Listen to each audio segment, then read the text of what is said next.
Breaking tonight, the U.S. and Britain launching a new round of airstrikes against an Iranian-backed militia in Yemen. Pentagon correspondent Courtney Kube joins us now. Courtney, what more do we know?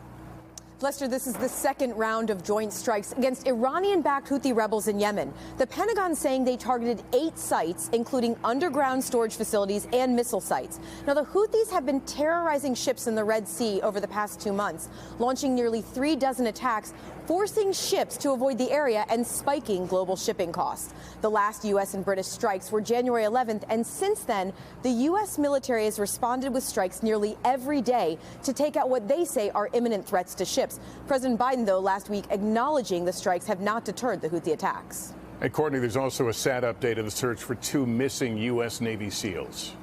Yeah, Lester, they were on a mission to seize Iranian-made weapons bound for the Houthi rebels in Yemen when they went missing in the waters off Somalia. They've now been identified as Navy Special Warfare Operator First Class Christopher Chambers and Navy Special Warfare Operator Second Class Nathan Gage Ingram. Lester, the Navy now declaring both men deceased. Thanks for watching. Stay updated about breaking news and top stories on the NBC News app or follow us on social media.